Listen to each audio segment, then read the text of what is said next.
కాంగ్రెస్ పార్టీయే ఇలా బాధ్యత వహించాల్సి ఉంటుంది. ఇది మీ ఫెయిల్యూర్. ఇలా రైతులు, మహిళలు, నిరుద్యోగులు, ఉద్యోగులు, ఇలా అన్ని వర్గాల ప్రజలకు కూడా మోసపూరితమైన హామీలతో ఇలా కాంగ్రెస్ పార్టీ మోసం చేసింది. ఇకపోతే ప్రజాస్వామిక పాలన అన్నారు, మభ్యపెట్టినారు, స్వేచ్ఛ ఉంటుందన్నారు. ఇలా ప్రతిపక్షాలు ప్రశ్నిస్తే ఏమంటున్నారు? మీరు 100 రోజులు అమలు చేస్తామన్నారు, ఏమైంది? డిసెంబర్ 9న 2 లక్షల రుణమాఫీ చేస్తామన్నారు, ఏమైంది?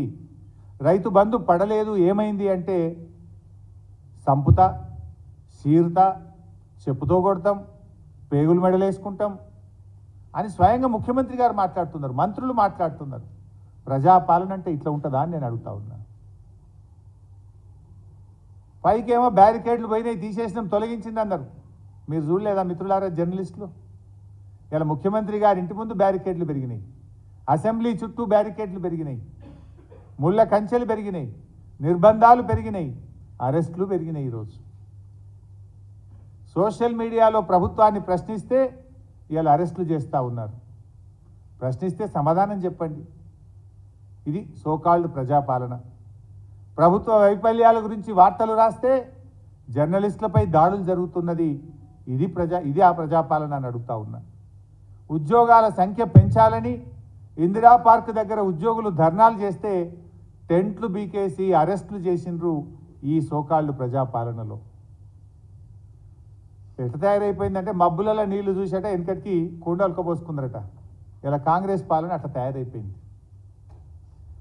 ముఖ్యమంత్రి గారు అంటారు, అది ది వైర్ అనే సంస్థకి ఇంటర్వ్యూ ఇచ్చినారు ముఖ్యమంత్రి గారు. అందులో ఆయన మాట్లాడుతూ అంటాడు, వర్షపాతం సరిగా లేనందున రాష్ట్రంలో పంటలు ఎండిపోతున్నాయి, సాగునీరు ఇయ్యలేకపోతున్నామని ముఖ్యమంత్రి గారు అంటారు. వాతావరణ శాఖ రిపోర్ట్ ఏముంది? ఈ సంవత్సరం సాధారణ వర్షపాతం కంటే 14% వర్షం ఎక్కువగా పడ్డదన్నదేమో వాతావరణ శాఖ రిపోర్ట్. అంటే దీన్ని బట్టి ఏంటంటే మీరు మేనేజ్ చేయలేకపోతున్నారు. ఇది వచ్చిన కరువు కాదు, కాంగ్రెస్ పార్టీ తెచ్చిన కరువు. మీ మేనేజ్మెంట్ సరిగా లేదు.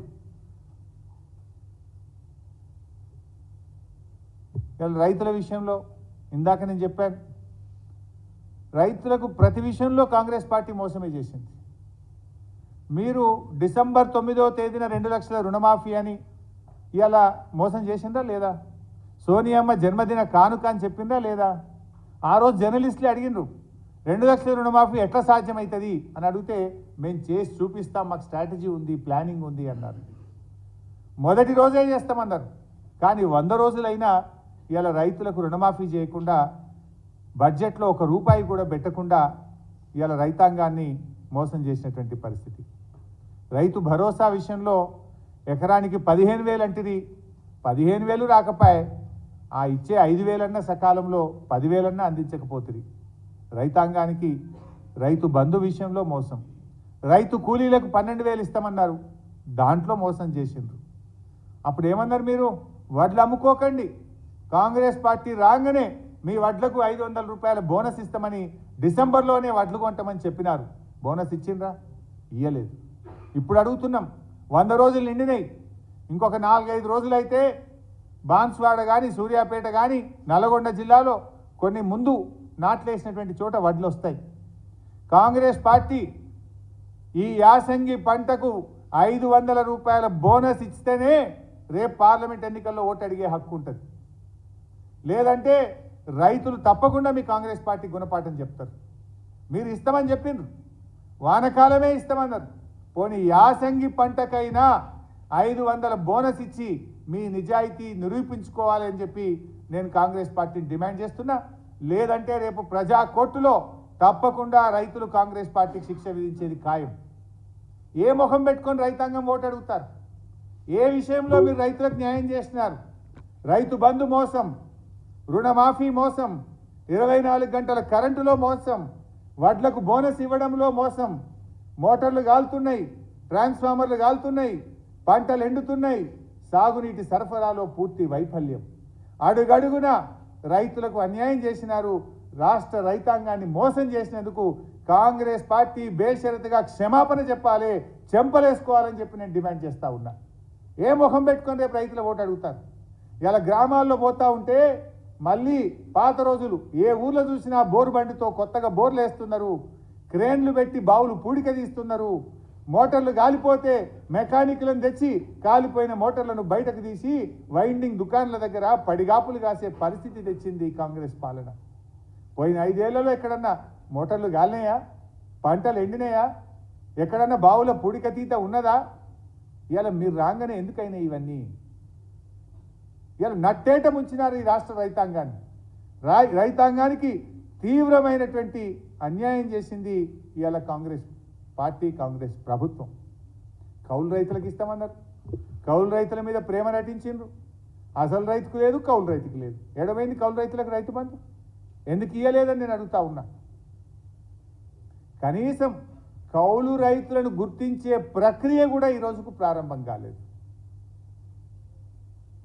సో ఈ రకంగా ఇవాళ చూస్తే రైతాంగానికి అటు రైతు బంధు రూపంలో, రుణమాఫీ రూపంలో, బోనస్ రూపంలో, వ్యవసాయ కూలీలకు కానీ, కౌలు రైతులకు కానీ మొత్తంగా ఏ ఒక్క హామీ కూడా అమలు చేయకుండా రాష్ట్ర రైతాంగానికి ద్రోహం చేసింది ఇలా కాంగ్రెస్ పార్టీ అని చెప్పక తప్పదు. ఇంకేదో పెద్ద మేము హామీలు అమలు చేసామంటారు. ఈ మేనిఫెస్టోలో చెప్పిన దాంట్లో ఒక్కటన్న రైతులకు అమలు చేసిందా నేను అడుగుతా ఉన్నా. ఒక్కటి అమలు చేయకపోగా మళ్ళా మోటార్లు గాలుడు, బోర్లేసుడు, బాయిలు దవ్వుకునుడు, ఇంకా కొత్తగా భారం వేసింది మీరు. ఇవాళ ఉన్న పంటలు ఎండిపోతున్నాయి. ఇవాళ కాంగ్రెస్ పార్టీని నేను డిమాండ్ చేస్తూ ఉన్నా, ఈ రాష్ట్రంలో ఎండిపోయిన పంటలకు ఎన్యూమరేషన్ చేసి ప్రతి ఎకరానికి 10,000 రూపాయల నష్టపరిహారం వెంటనే చెల్లించాలని చెప్పి ఈరోజు మేము కాంగ్రెస్ పార్టీని డిమాండ్ చేస్తూ ఉన్నాం.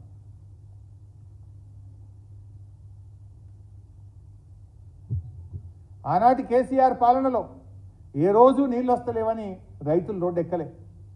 ఏ రోజు ప్రతిపక్షం ఇదే కాంగ్రెస్ పార్టీ నీళ్ళు వస్తలేవనో, కరెంటు రావడం లేదనో ఒక్కరోజన్నా మీ హయాంలో అసెంబ్లీలో మాట్లాడిందా? అంటే సమస్య లేకుండా మేము రైతుల్ని కాపాడుకున్నాం. మీరు వచ్చి రాగానే రైతులను సమస్యల వలయంలో నింపేసింది. మీరు రైతు ఆత్మహత్యలు పెరిగినాయి. ఇలా 174 మంది రైతులు ఇలా ఆత్మహత్య చేసుకునే పరిస్థితి మీ యొక్క చేతగానితనం వల్ల, మీరు హామీలు అమలు చేయకపోవడం వల్ల, మీ ఫెయిల్యూర్ వల్ల ఇలా రాష్ట్రంలో రైతు ఆత్మహత్యలు జరుగుతున్నటువంటి పరిస్థితి ఉన్నది. ఇలా మహిళలు, ఇలా ప్రతి మహిళకు కాంగ్రెస్ పార్టీ 7,500 రూపాయలు బాకీ పడ్డది. ఇలా మీరు ఏమన్నారు? 100 రోజుల్లో అమలు చేస్తామన్నారు. ఈ మేనిఫెస్టోలో మీ మొదటి హామీ ఈ రాష్ట్రంలో 18 ఏళ్ళు నిండిన ప్రతి మహిళకు నెలకు 2,500 రూపాయలు ఇస్తాం, మహాలక్ష్ములను చేస్తామన్నారు. మహాలక్ష్మి ఇలా మహా మోసంగా మారింది. ఇలా 100 రోజులు అయింది కదా, అంటే 3 నెలలు నిండి 4వ నెల నడుస్తుంది.